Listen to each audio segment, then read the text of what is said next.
Hey, horror fans, once again, it's the Horror Miser Monty G. Yes, time to do another movie review, and today I'm going to review the movie Hostel. Yes. Now, this Hostel is a 2018 post-apocalyptic film. No, not the Hostel that came out a few years ago about that stuff that we saw before. No, this is a different one. This was directed by, I think I got this name right, Matteo Turi.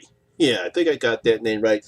It stars Brittany Ashworth and Gregory Fotosi. A good friend of mine is from Instagram. I believe it's a Horror for Dummies recommended me this film. He actually reviewed it. I actually saw a trailer of this film a couple months back and I always wanted to watch it. So I finally got a chance to see it. So this is what my thoughts are for this movie, Hostel. Now, the premise of this movie is pretty simple. We have Juliet, a lone survivor of an apocalyptic era, fights to survive against hunger, thirst, and a broken leg, and strange, disturbing creatures that only come at nighttime. Ooh, boy, yes. That's the premise of the movie. Now, overall, I've seen my share of post-apocalyptic movies such as this, and they basically have the same setup. We have a viral infection that devastates the land or the country, and we see the survivors gather around trying to survive. We see some humans trying to take advantage because there's no law, there's nothing right there, society's going to chaos. Yeah, that's typically what we see in most of these post-apocalyptic films. Now, in this particular film, we have a similar setup. Film decides to tell a little bit more different story. Yeah, Matteo Turo decides to tell this story a little bit more different. And that's one of the things I do give him credit for, is to take a simple premise that we've seen before and put a little different spin on it. So I do give him credit for trying to attempt to do that. Now, we do see the deserted city in the background in the beginning of the film. We see the barren wasteland. Everything is set up pretty nicely. And then we have our lone survivor, Juliet, who's making a supply run. She's talking to somebody on a walkie-talkie, obviously some unknown hold-up fortress. And for some reason, she is distracted for about a minute or two because we see a photo fly off. She's distracted, and all of a sudden she crashes in the middle of this desert land. And by the time she wakes up, her leg is broken. It's nighttime, and she's out there all by herself. And that's basically that's how this film is set up. Now, what makes this setup very different is when she crashes and she passes out, we go to flashbacks. Yeah, we get flashbacks in this film, and we see her at this art gallery, and we get introduced to this character, or I guess he's the main art gallery who's running this art gallery. His name is a French guy named Jack. We never know his last name was Jack. And through this, we see their relationship come into play. We get flashbacks to them when they first meet. They go on their first date, and then we get back to the present where we see Juliet trying her best to survive where she's at right now. So we get flashbacks from her relationship with Jack and her in the present trying to deal with her situation. And unfortunately, because there's creatures, always got to have our creatures. Yes, there is a creature lurking in the area where she's at. Now, the one thing I did love about this picture is when we get the flashbacks with Juliet and Jack, we learn some secrets about Juliet prior to the viral outbreak. There's something about her, which I will not spoil here. I'm pretty sure people who've seen the film know what I'm talking about. So we get some secrets about her lifestyle, because they actually come from two different sides of the track, if you get my drift. But somehow Jack likes her. He falls in love with her. And eventually they become lovers, and they move in together, and we see their relationship play out during the flashbacks. It is also during these flashbacks that gives her the strength to deal with the situations he's in the present, and dealing with the creature and also other nomads that appear in the movie.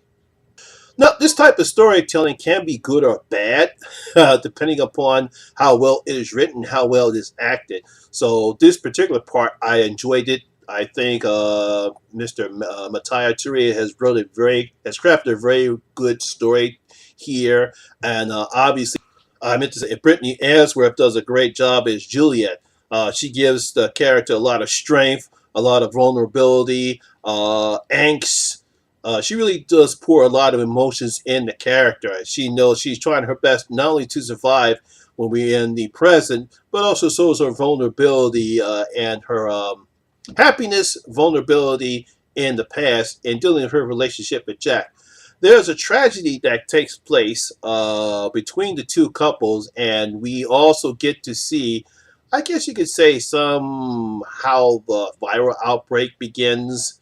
So I really enjoyed that aspect of the movie. Now, I also like the way how the director films Juliet when she's in the van by herself. We get to see the tension. It's a very cramped out space. She doesn't really have that much to move in with. She's also very resourceful. We get to see her do her best, trying to survive out there in the wilderness out there, and I like how that's filmed. It's dark. I like the use of lighting in the place where we only have the light inside of the van and know where a place is at. We really don't see that much of the creature. We only see, obviously, he's very emancipated creature. We don't know how they came about, but like I said before, in the flashbacks, we do get something about how the viral outbreak started. Now, despite how good everything looks and the acting between Brittany Ashworth and Gregory, probably going to mispronounce his last name, Gregory Fatusi, I think that's how you pronounce his name. It's the third and final part of the film I really have a problem with. I really don't have anything at all against the film, but the final act of the film really goes beyond coincidence. There's simply no way in the world that you can have an ending like this film ends. And I'm pretty sure the people who watch this film know what I'm talking about.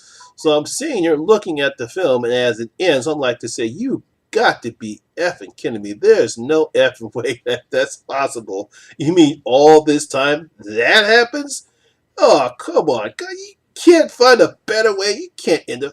It just takes everything off of a great film. It just really it's beyond possibility. Now, like I said again, despite that that terrible ending in the third act, I really did enjoy the film. Like I said, I thought Brittany Ashworth was a great job. I thought the director did a fantastic job in writing and directing this film. I love the setup. Like I said, it's a different type of way to tell this type of a story, because we've seen these post-apocalyptic films before. So I do give them credit for doing something different. I just wish they would have tried to do something different at last act. So, the Horror Miser is going to open up his vote. And I'm going to give Hostel 2.5 out of my 5 gold coins. Yes, you want to get 2.5 out of my 5 gold coins, mainly because of that final third act. Oh, God. I just don't get it. So, my horror fans, what do you think about this movie? Have you seen Hostel? What do you think about it? Do you think this is a pretty good, different take of the post-apocalyptic genre? And also, what do you think about the final act? Did you really thought that was just unbelievable what happened? Now, leave your comments down in your comment section below and tell me what you thought about Hostel.